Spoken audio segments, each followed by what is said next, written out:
You're at Parliamentary procedures, so if that's where you wanted to be, if not, you'll go there.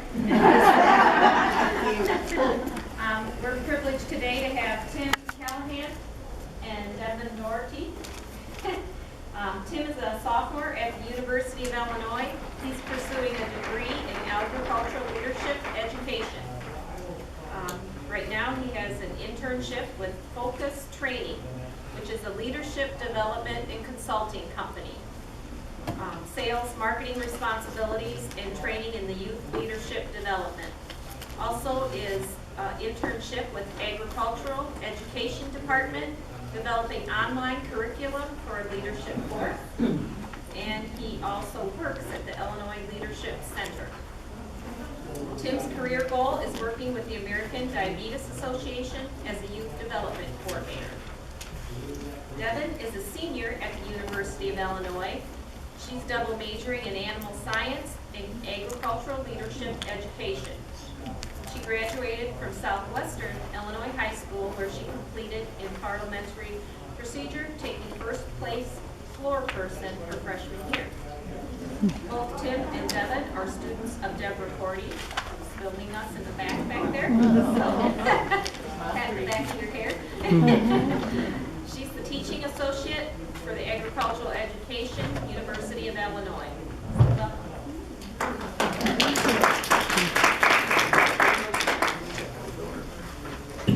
Thank you very much for that great introduction. We got to be careful complimenting me like that, or my head might not fit out the room after this. But today, like she said, we are going to dive down into some parliamentary procedure. I know the workshop's been pretty interactive so far, so we want to keep that up. But does anybody have any experience with a meeting that just didn't go well? You sat there, let's have a show of hands. You sat there for 60 minutes and everybody talked but nothing got done. Yeah? Okay, I've got some similar experiences like that. And when you think about it though, meetings don't need to be like that. There are certain rules that we're going to cover that you can put in place that'll make meetings more effective. You can meet for half the time and get twice as much done as long as everybody's on the same page. And that's what we're going to try and do today, so that the meetings that you guys are involved in spread out throughout the whole state of Illinois, from what I found out, so that those meetings are more effective.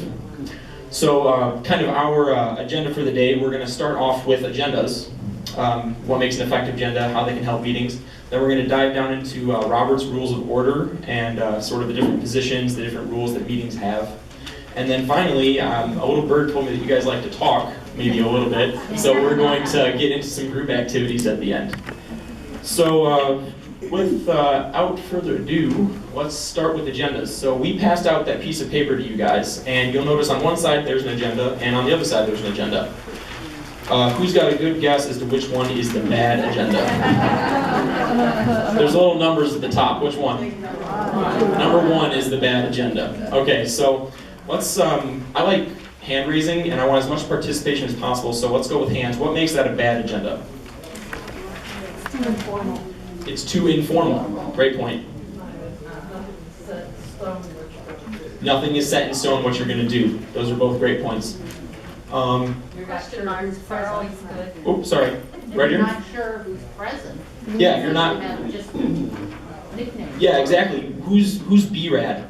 Yeah. Who's he and why is he at our meeting? Okay, we want to put full names down. Was there another one over here that I saw? Yeah? It's also bad for record keeping. It's really bad for record keeping. Someone's going to look at that 2 months from now and be like, what got done at this meeting? It doesn't look like anything really got done. Anything else? Yeah? It's got opinions in it. Yeah, it has opinions in it. Exactly. I think actually it's written in paragraph form, kind of. Just like a rambling about what needs to happen, and it doesn't really make any sense. Yeah? It's so casual, they're using the number 2 for the word 2. Oh, okay. Is that in there? Yeah. Someone pointed out that they're using the number 2 for the word 2. And I don't even do that when I'm texting my friends, so that might not be appropriate for a formal meeting agenda. It's a long meeting. Yeah. Oh, yeah. And it's a really long meeting. How long? Like 2 hours? 2 hours and 20 minutes. Who has time for a 2 hour and 20 minute meeting? Exactly. Yeah, exactly. One more. Even though I like smiley faces, there's smiley faces. There's a smiley face. I know. you don't think people will do it, but occasionally someone will put a smiley face on an agenda, and it's just not very formal. So let's flip that over to a better agenda, and maybe talk about what exactly should be on every agenda that we make. We need some sort of call to order.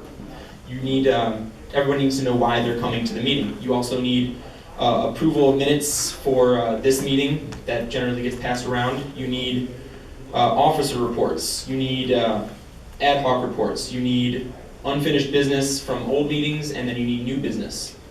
What else that you're not seeing on that one might need to be added to a good meeting minute? Yeah?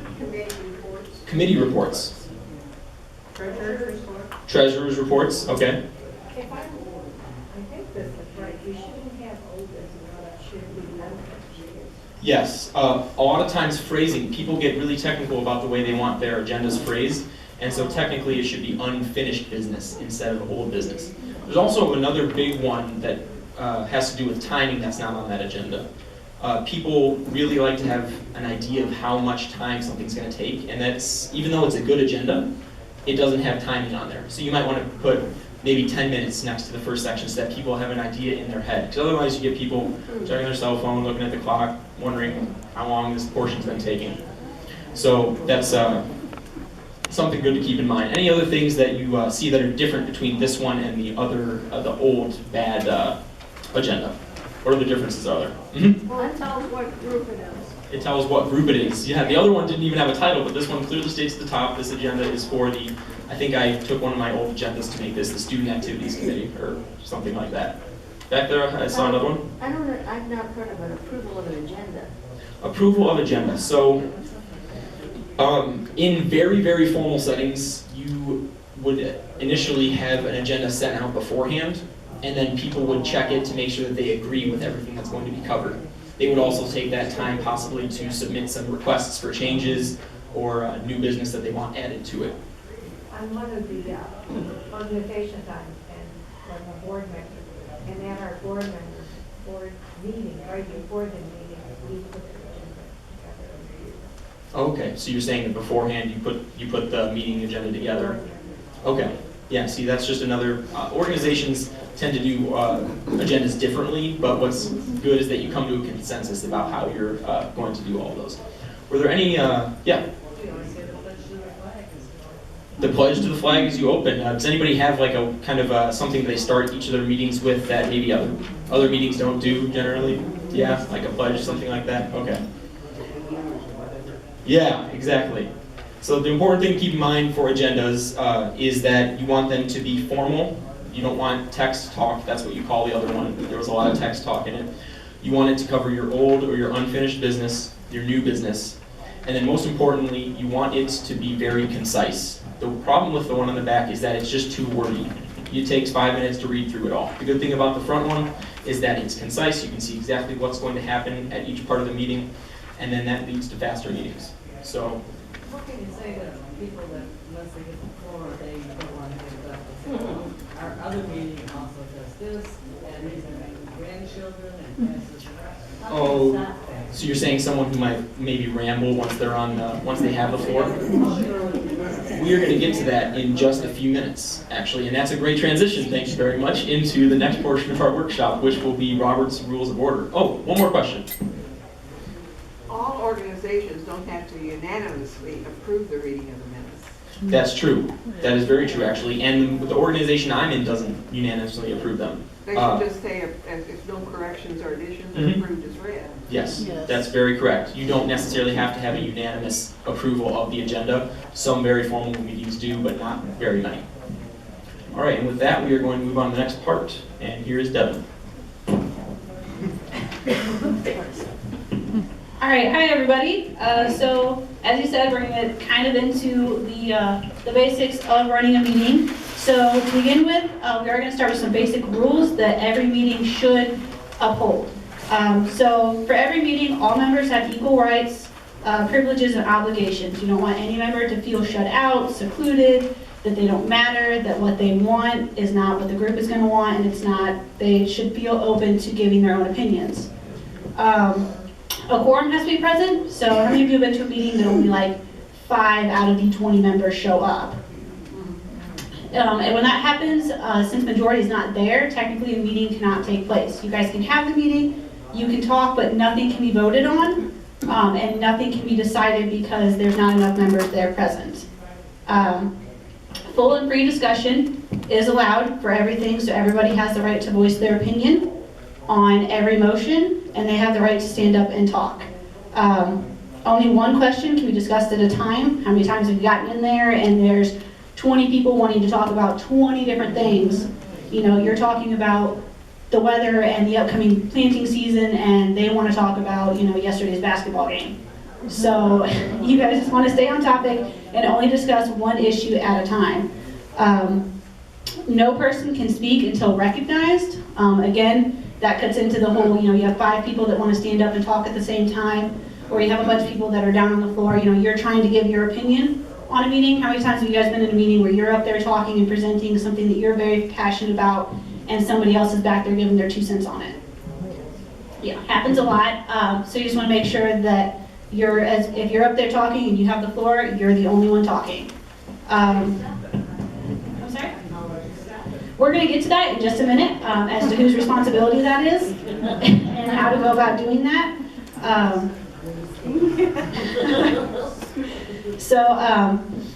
The majority rules, so majority vote, that's what's decided. It might not please everybody, but it's going to please the most people. So just basic rule, the majority does rule. A lot of people have the rule that 2/3 vote is required to make sure that the most is met. But for general meetings, a lot of times just the majority. As long as over half the people agree, that's what's decided. And silence gives consent. So if you're in a meeting and they decide on something that you don't want, they decide to spend money somewhere that you didn't want them to spend, if you did not vote on it, you've given your consent to somebody else to place that vote. So if you did not vote yay or nay, you are giving the consent to the rest of the group to make that vote for you. What about asking about abstaining? Abstaining? Yeah. You can abstain from a vote, and that's pretty much the same thing as you're just taking yourself away from the vote and then allowing the rest of the group to decide. Because that was the way I was always taught to ask. Was to abstain? Yeah, those, you know, those in favor, those opposed, those abstaining. Yeah, and that way you can, that's another way that some people do it, especially if there's a large group, Yeah. so that you can see if the majority really wants this or if you have a lot of people that are on the fence. And that way everybody can see how it goes. But if you're abstaining, then you are giving your right to vote to other people. And also the chair should always stay impartial, which we're going to get into who the chair is at this particular moment in time. So different participants have different roles in a meeting. So everybody knows the chairperson, or as many people call them, the president. That is the head honcho of the meeting. They're going to be the ones running the meeting. They're usually going to be the ones calling the meeting, directing the meeting. It's usually the president of the board that you're under, anything like that. It's just the person in charge of the meeting. They have to remain impartial. So if you guys are the chair of your given meeting, and there is an issue coming up that you guys are passionate about, you're on a school board and they're voting to do away with a sport and your child plays for that sport and you want to give your opinion. There is a way to do that, but you must temporarily step down from the chair to be allowed to discuss. So you can give that right away. The vice president would take over for that discussion and you would have the right to vote and to discuss. But if you are holding the president's chair, then you are not allowed to vote or to give an opinion. Your job is to stay neutral so that everybody feels that you're not leaning one way or another. Have you ever been in a meeting where, you know, the person running it kind of favors one direction and it's not the direction you want? You're like, well, they let it go that way because that's the way they wanted it to go. So by the chair staying neutral, you don't run into that problem really. Yes? In case of a tie. In case of a tie, the president does vote to break a tie as well, or we're getting into that. So yeah, if there's a tie and you need one more vote to decide, then the president does have the right to vote in that situation as well. They also are the ones that recognize the speakers, so it's going to be your job pretty much to keep order. You're the ones saying who can talk and when, how long they can talk. Most meetings have a set time. You can kind of, before the meeting, set a time. Everybody's allowed a max of X amount of minutes to give their opinion or discussion on the topic at hand. And then after that, it's your job to recognize that the time is up and to ask them to move on. So with that, if somebody is talking off topic, I know we had a question earlier about what to do when somebody starts rambling and getting into their grandchildren and all that. That is also the role of the chairperson, is to say, hey, we need to go back onto topic as to what we were discussing a minute ago. Love to hear about your grandchildren after the meeting, but for right now, let's talk about what we want to be talking about. Yeah, and you're also going to be the one that puts the motion to a vote and announces the results. So the vice president has a lot of the same rules as the president. He's kind of there for support, and they act in place of the president. So if the president wants to step down to do the vote, or if the president is not able to make it to that meeting, then the vice president will be in charge of running that meeting for the day. And you have the secretary that will keep track of all the notes for the day. They're the ones that you see in the corner kind of scribbling away, and they're going to be the ones that are responsible for after the meeting, typing up what happened for the meeting and sending it out so that the members that were absent still know what happened during that meeting. And then you have the basic floor people, which is going to be the General Assembly, and they're the ones that are going to be making the motions, debating over those motions, and voting. So what are some experiences you guys have had with the president that didn't really run the meeting very well? You guys been there that the president didn't handle things, there was a lot of chaos. Yeah.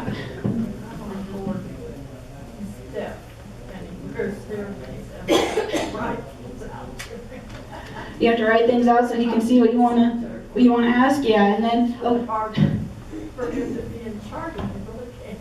of course. And then he can't hear when there's the side conversations going on where people aren't paying attention to the meeting and all of that fun stuff. So to get into some basic motions, the main thing that we're going to talk about is making a motion. This is your bread and butter of a meeting. Let's say that you're on a school board and they've come into some extra money and they're trying to decide what to do with it. It'd be the president's job to kind of bring up this topic and say, this is how much money we have. We have this extra that's not set aside for anything. What do you guys want to do with it? And let's say that somebody wants to, let's say that I want to spend it on textbooks. So I would raise my hand. The president would then recognize me. I would stand and I would say, I move that we allocate this money to buy new textbooks for the history class. Because I was the one that said it. It does require a second, so if somebody agrees with me, then they will second it. If they don't, nobody agrees with me that that's where the money should be spent, they think that, we should go spend it on cookies for everybody or something like that, then the motion would die. But if it gets a second, then we can go into discussion. The person that makes the motion is allowed to discuss it first, so I would have the floor first automatically to discuss why I feel that we need to have these textbooks. I think our old textbooks are old. We don't have any textbooks. The students are sharing textbooks. There's graffiti in the textbooks. My kid came home with half of a textbook that he's sharing with the other student, and they just divided it in half. So that would be the main motion. You would debate on it, and then vote on it. Now, there is ways to deal with that, with a motion that doesn't go straight to voting. So if you decide to make an amendment to the motion, I don't think that we should spend all of the money that we earned on history books. I think that we should allocate 50% to the history program. So then you would raise your hand, the chair would recognize you, and then you would make the motion. I move to amend the main motion that we allocate 50% of the money for these textbooks. And then that also requires a second. Somebody has to agree that we only need to spend 50%. Again, you still have those guys in the back that want to buy cookies. So then that would have to be voted on as well. When you're voting on an amendment, you're not voting on the main motion. All you're doing is voting on the amendment. So when you're voting yes or no, you decide no, we don't want to spend, or we decide yes, we want to spend 50% on the textbooks. Then you go back to the main motion of should we spend money on textbooks. So then that has to be voted on as well.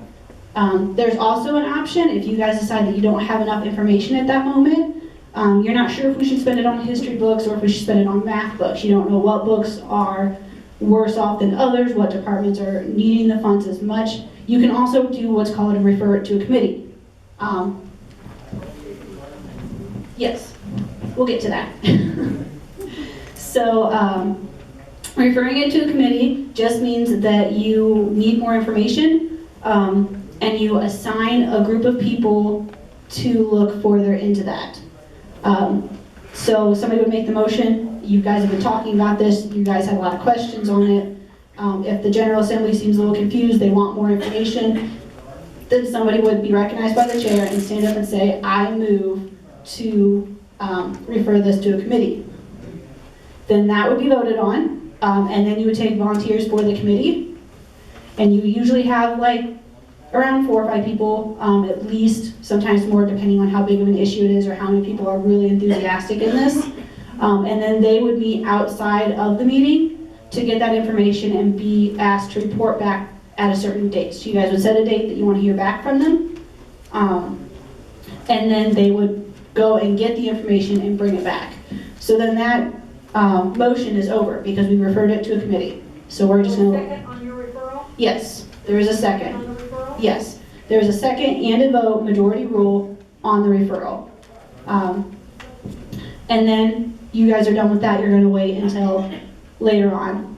You can also lay it on a table if you guys want to think about it longer, if you feel that you need more time to just personally reflect on it. You don't really need any more information, but everybody wants a little bit more time to kind of see how they feel about it. You can also lay it on the table, which again requires a motion and a second and a vote, and that would require you to just kind of set it aside for that meeting, and then you would bring it back up at the next meeting. So that would be under old business, as you saw on the agenda. That's where that kind of stuff comes up, is things that we've laid on the table, things that you've referred to a committee, things that have been previously discussed that need to be brought back up and actually voted on. Yes, ma'am. When you vote on something, does the chairman or the president have to repeat exactly what? They can't just say, we'll vote on this last thing. Yes, so she asks if the president has to repeat. A good president will always repeat what the motion is that you're voting on, and if you are confused about that, you have the right to raise your hand and ask what is the motion that we are voting on. That's always a basic right for you as well. Can you have discussion before you have the motion to vote on it? Example, we need to get a caterer for our next event.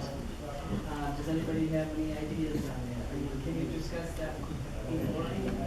Yes, you can. The president can kind of run a conversation, and there can be discussion, and then one person would stand up and say, this is what I want to do. So there's discussion on that as well.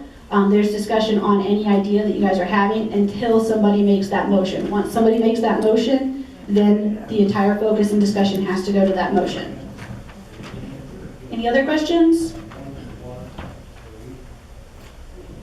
Are you going to talk about voting on how to vote, like roll call vote or raise of hands or signify by saying aye? Can you talk about that? So yeah, that's very up to the organization that is running it. A lot of people will do, when they say a vote, they say yay or nay. All those in favor, please state by saying aye. They'll say aye. All those opposed, same sign. They will say aye. If it's close and you can't really tell, especially, if you have a deaf board member that can't really hear what everybody's saying, then you can go ahead and put it to a vote where everybody would raise their hand and you would count it out. And you could even do, if people are if it's a more private matter or more personal matter that people don't feel comfortable openly voicing their vote, you can also do a private ballot where people would vote on a piece of paper, you would collect those papers, and then it would be counted out and the results given. So it just kind of, those things are set before the meeting with the board or however, and the president would state the rules as they see fit. Yes, ma'am. Can I clarify back to your motion and amendment? To do the amendment, it's the person who made the original motion? Is that the only one who can make the amendment? No, anybody can make an amendment. So I decided that I wanted to spend all of the money. Tim thinks that we should only spend 50% of it. So Tim is the one that said, I want to make the amendment to do the 50%. But Tim cannot second his own motion. It requires a second from somebody else.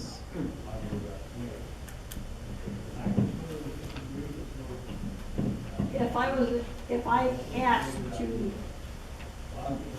here's the situation. I went to the board of my church to discuss something. And they put me at the top of the agenda because they thought it was going to be insignificant. And so then when I spoke and then they voted, they asked me to leave. As a member of the group, could I not stay? If you're a member of the board or the group meeting, if you're a member of the Well, church. they have an open meeting part of our bylaws that says that a member can stay. They can visit. It depends on the meeting type. If it's a private meeting that they might have business that needs to be discussed privately afterwards, they can ask you to leave. If it is an open meeting, then they cannot ask you to leave, unless you are being disruptful to the rest of the meeting. If you're being disruptful, you're throwing things at the person in front of you, something like that, then you are, then the I've been priority. at HCE meetings that I wanted to do that. Haven't we all been in a meeting where we wanted to throw something? So, yeah, at that time, they can ask you to leave if you're being disruptive, or if it is a private group or a private meeting that they discuss private information, stuff that is not known to the public, things like that, then they can ask you to leave if they want to discuss something in private. But if you're a member of that group or that board, then unless you're causing issues, there shouldn't be any reason for them to ask you to leave. Yes, ma'am.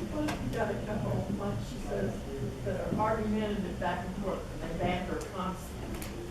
So for disagreements in a meeting, again, that's the president. They have all the weight on their shoulder. That would be their job to kind of say, let's keep it professional. As long as they're discussing on topic, they can keep talking back and forth. They cannot personally make a pass at each other or dig at each other.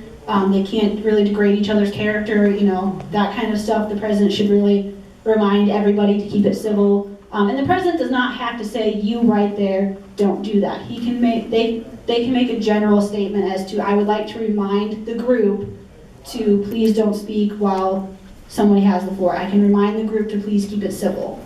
And that way those that are doing it tend to know that it's directed at them, but you're not calling anybody out and making them feel uncomfortable. So yeah, again, that's kind of the job of the president, and she can say that it's going back and forth, you're repeating the same thing, let's go ahead and put it to a vote.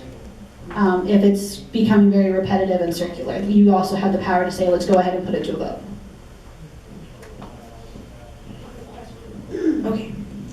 So the president and the person who is arguing with someone else, the president and that first person are employees. And this one's kind of on that one. And she's not saying any of this stuff. Because that does happen.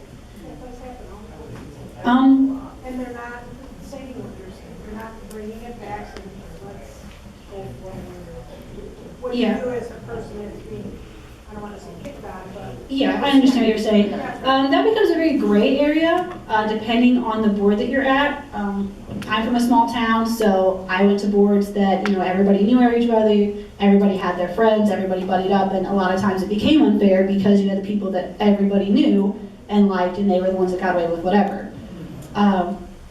So at that moment, I would probably, unless it's being very blatant, and it's becoming a very personal issue, you may be able to stand up and say, I'm feeling personally attacked at this, can we please do something? Or you can discuss with the board later on when there should be a board that is running the meeting and say, I was personally attacked, I felt that he was allowed to continue, she was allowed to continue way longer than she should have been, and next time I would like something done about that. And that way you can say it in private, not in front of a group, hey, I'm being picked on over here. But you can still make sure that the board is aware that the president is not doing their responsibility, and then they'll be keeping an eye, as they should, keep an eye on the president for the future. Can someone other than the president call for the vote? As long as In it's, this case is, I mean, we're having a big disagreement. yes. And it's going on and on and on. So a floor, President, I stand up and say, I call this motion for a vote. yes, you can stand up and say, I motion that we go ahead and put this to a vote. And then that does require a second, and then we would go ahead and vote on it. And that way, if you think that things are just going on too far, you just be like, you know what, let's put this to a vote. I reminded somebody that we're here to get things done, not to argue all the time, and be friendly towards each other. Yes, again, that's, should be the president keeping the responsibility. If the president's not, again, you do have the right to stand up and say, this is getting a bit absurd, we're being disrespectful. I say we go ahead and put this to a vote. That's also a good way to end a disagreement if you don't think the president's ending it. Just stand up and say, I feel that there's a lot of feelings being hurt here, I feel there's a lot of disagreement, and we're not getting anything done. I vote that we go ahead and vote on this. Or I vote that we lay it on the table so that when tempers are down, we can discuss it again. All right, I'm gonna go turn it back over to Tim. Okay, so really quick, before we transition over into our kind of group activity, I'm just gonna quiz you a little bit, see how well you were listening to Devin. So what is the role, can someone, maybe let's get two different people to tell me different roles of the president of a meeting. They have to be in charge. They're the people, they're the one who tells everybody, all right, we're getting out of hand, they are running the meeting. What else? Something else that the president does. Right there. Stay neutral. They stay neutral. I'm pretty sure the president is not allowed to vote on a matter unless it's a dead tie. Is that correct? Yeah. So you need to wait until the vote has been passed, and the only time they're allowed to do so is if there is a tie. Let's try, what needs to happen for an amendment? And I get one person maybe to tell me what exactly an amendment is. Yeah? There has to be a vote first. Yeah, there needs to be a vote first, and then if someone disagrees with it, they can offer an amendment. Maybe one other person. Anything else different about an amendment? Yeah? Yeah, an amendment has to be seconded, just like the main motion. And you know what, I think that's good. So now we really want to get you guys talking amongst each other and kind of practice a mock meeting. So if we can have everybody kind of turn their chairs. Yeah, go ahead. Are these really minutes? No, those aren't our actual meeting minutes. Those were examples that we were using. Yeah. Those minutes have a lot more information in them. Yeah, sorry. Actually, that's a good point. At the end, we do have a summary sheet that we're going to pass out that has detailed information about everything we talked about. So don't worry too much about taking notes, let's, especially for this next portion. So, yep. Is there really any need for a gavel? So a gavel is fun to make you look cool. And who doesn't like banging something when you're frustrated? And it's also a great way to get people's attention, especially if you're having a very large disagreement where people are being very loud, they're discussing amongst each other. It's a great way to just kind of smack it and get everybody's attention back. Do you have to have it in a meeting? No, but it's a very good, quick way that gets everybody's attention back to the president. All right, and now I would like everybody to form groups of about 7. I think we have enough for 5 groups of 7. And so if you kind of just want to turn your chairs, maybe group up with people who are around you, or if you want to move with your buddy across the room, either way. And then we're going to come around with a piece of paper for everybody.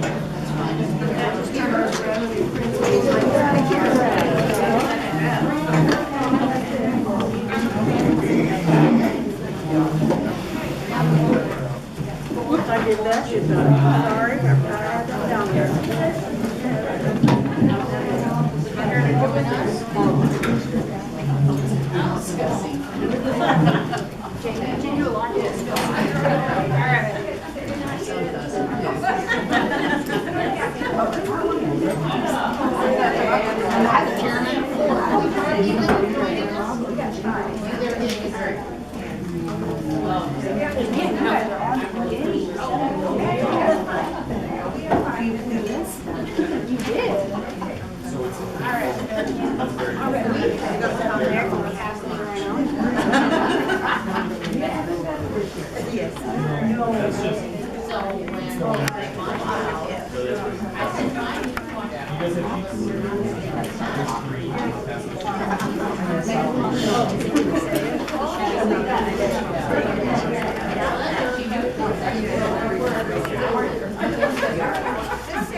All right, before we get started, can I have everybody pull out that sheet that we just handed out?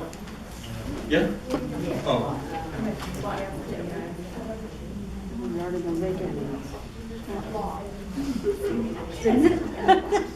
Okay, so as she's passing those out to the last group, let's have everybody look at the front of that piece of paper, and basically we're going to put you guys into a mock meeting situation. So up there at the top we've got the context. You are a member of the City Council and have been called to a meeting regarding a vacant lot. You missed that word. A vacant lot within the community. The purpose of the meeting is to generate ideas that can put the lot to better use for your community. So before you begin the meeting, figure out who's going to be what role. Depending on how many people you have, you need a president, a secretary, and then everybody else will be floor people. The roles aren't going to actually really mean anything in the long run. They're just for the sake of the meeting. And then once you've assigned everybody a role, go ahead and try and run this as if it were a real meeting. Help each other out if you're forgetting different rules. Try and come up with unique ideas. If a floor person has a great idea for what to do with this lot, make a motion and run it as if it were an actual meeting. Me and Devin and I will be coming around to help everybody out, make sure everything's going well, and if you have any questions, please let us know.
Are you ready to go?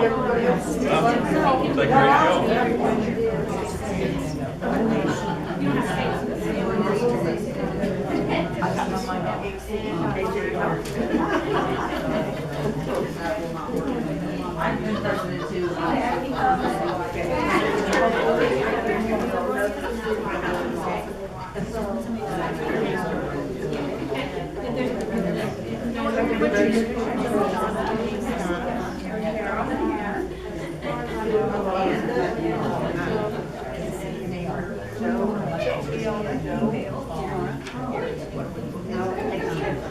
Let's go.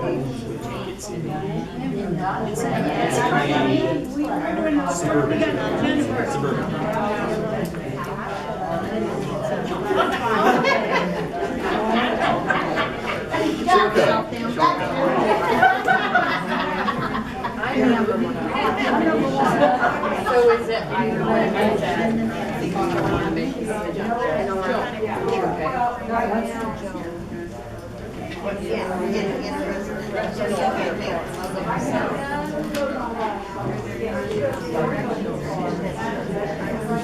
So we all have our agenda.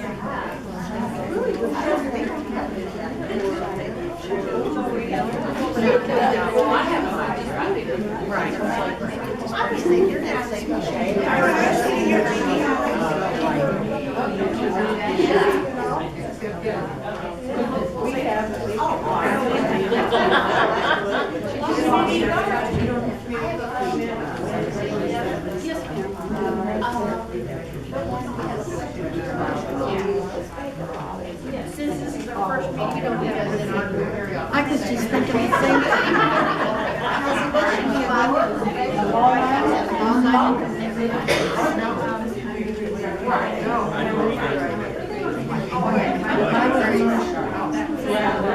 Oh, shit, so we don't have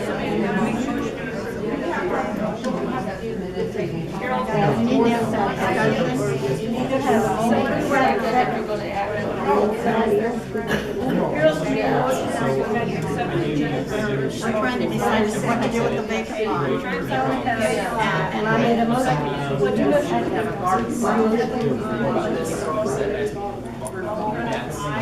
All right, yeah, so somebody would have to give it a second.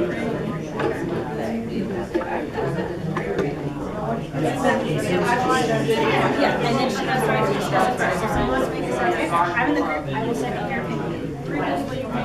So, gotta keep track of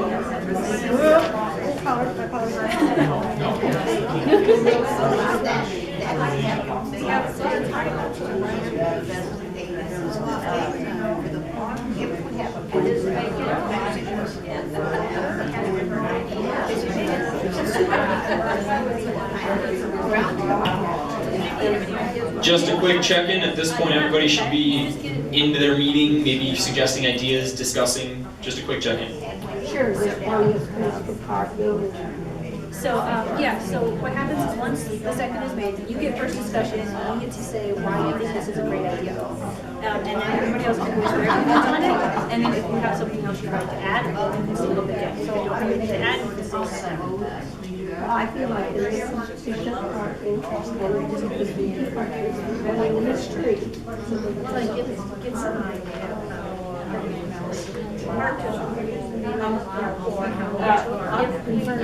Zones for city use, or does it have to be zones, and things like that, walking zones, agricultural zones?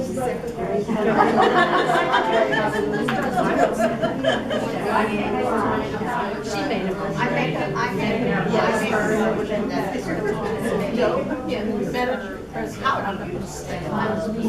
Madam President, my concern is the cost. I think it's a wonderful idea, but how are we going to afford bonfires and the lighting and just the environment space and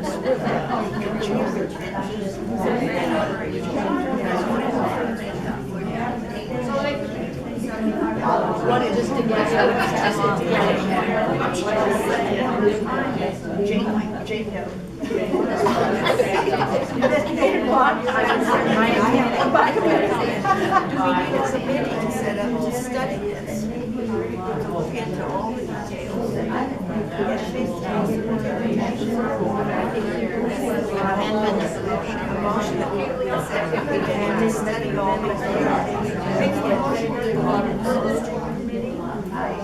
Well, I'm happy to discuss it. That needs to be seconded.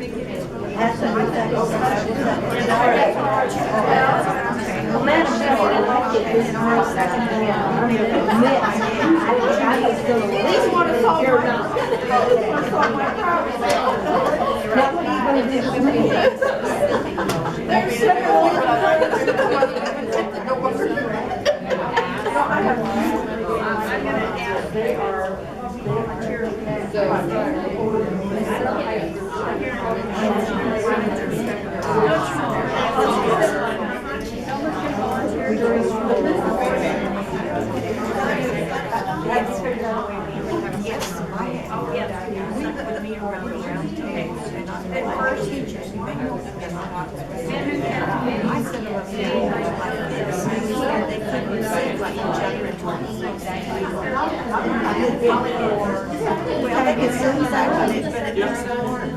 And just talking across the around straight seats and sit around. They were kind of row by row.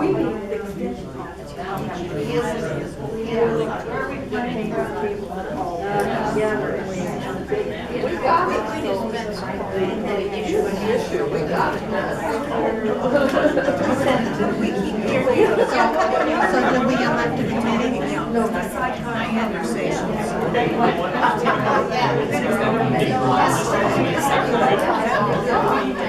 That's why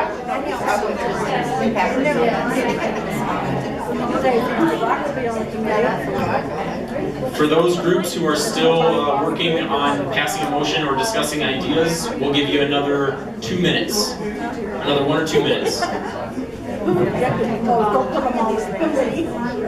After we seconded the motion. Vote on it.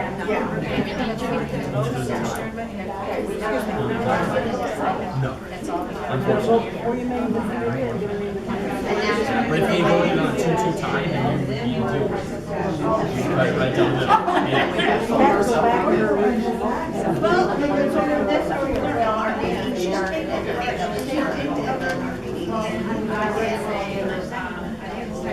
But you're going to have to do a second for a table? So we don't have to name anybody yet then? So don't we have to vote on that? It says here secretary's well, I mean, the commission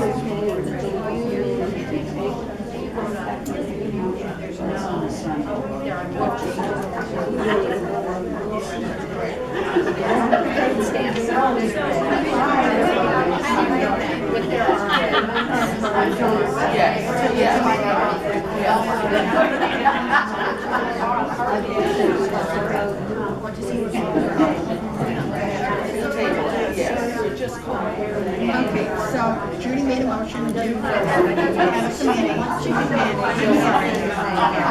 Well, she's doing, Nora seconded it. But then, we have to vote. All right, everybody, can we bring it back to the larger group now? I'm not going to make you move your chairs. Maybe if you want to flip around so that you're facing me, we can do that, but we can stay in the groups, that's fine. Yeah. Maybe just everybody open their chairs up so they can see me.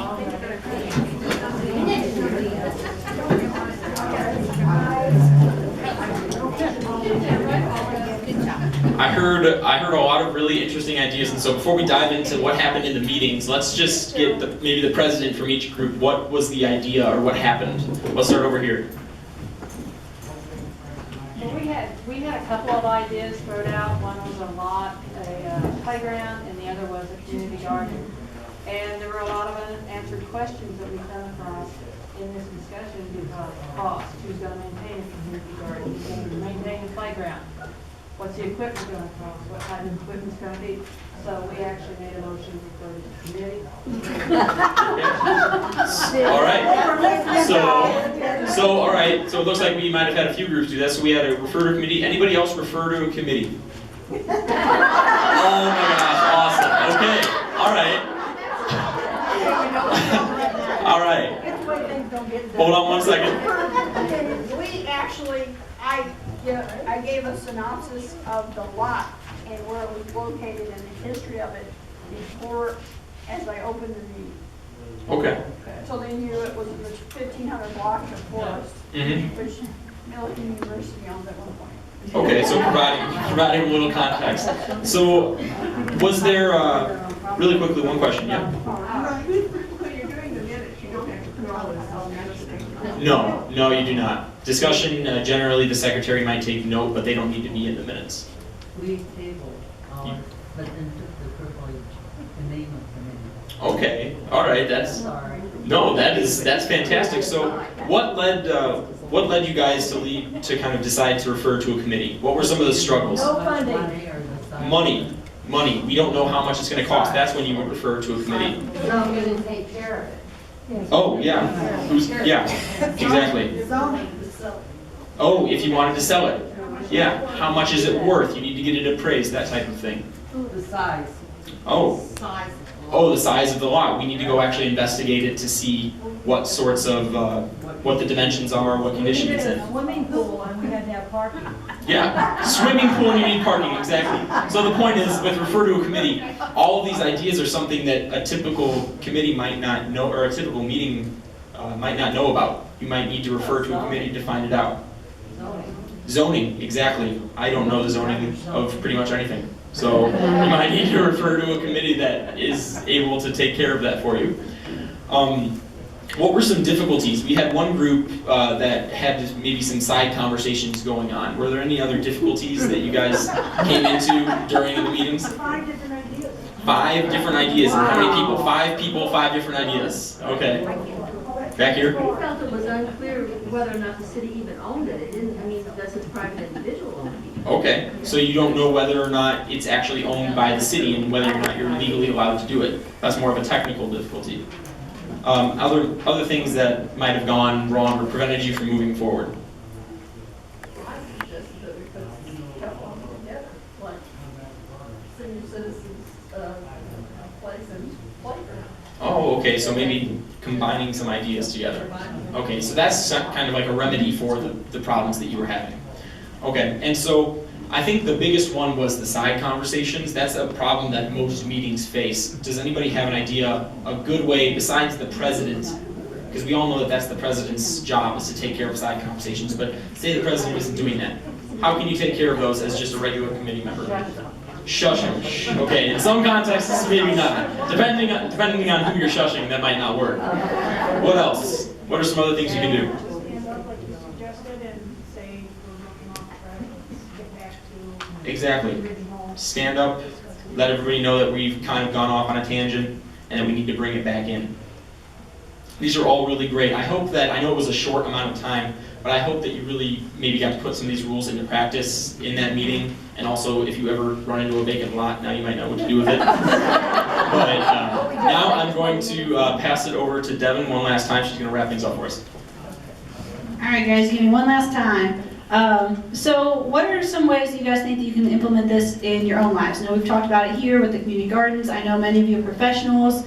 How do you think this is going to impact what you do on a daily basis? In your meetings or? Now when my people get out of control, I can say, well, I just All right, you can tell them you know what to do. I know I got kicked out of a meeting over here. The president told me I was interrupting and I needed to leave. Put that gavel to use. Yeah, that gavel gets everybody's attention. Need to bring me to your meetings? I'd love to come hang out with you guys. All right, well, I hope this gives you guys a little bit more help with what to do in your own personal settings. One more question?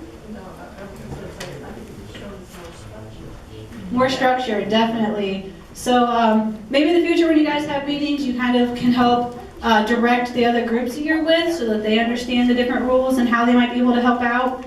I had a question from the president in this room that has a problem with 3 new members disrupting her meeting, but visiting and talking to the new members. And how do you stop that tactfully? How do you stop that tactfully? So as a president, again, you can, if they're talking at that point, you can kind of bang your gavel, stand up and say, I'd like to remind everybody to be silent while one person is speaking. If it's a consistent issue, they're not responding to the gavel, you can pull them aside after a meeting and say, I know you guys are new, I know that you're not used to this, but you guys really need to stay quiet in my meetings, or simply asking them to leave. If they're being that disruptful and disrespectful of the group, you do have the right to stand up and say, I'm sorry, I've warned you multiple times, I need you to leave the meeting. Can you assign, like, president, vice president, in a separated group? I guess you could, yeah. If you did assigned seating, you could say, I don't want you guys sitting together at a meeting. Say no, assign it. Yeah, you can assign seating so they're separated. Just say that, you can break it up into groups, like I want you guys to sit in groups today. We're gonna go ahead and, put these groups this way and I want you guys to sit like this. But be careful if you ask them to leave the room, because we need members. Yeah, don't want to kick everybody out. You do need members there. If you don't want to make them mad, but tell them I actually have one suggestion, because a lot of the side conversations really disrupt meetings, but you don't want to call someone out in the middle of a meeting sometimes. What I've had, one of the presidents of a meeting that I go to every month actually had an instance where after the meeting, they called them over to talk about it privately, because it's generally best on a first-time basis to talk privately, because then you're not embarrassing them, because they might not know they're doing it and that's being disruptive.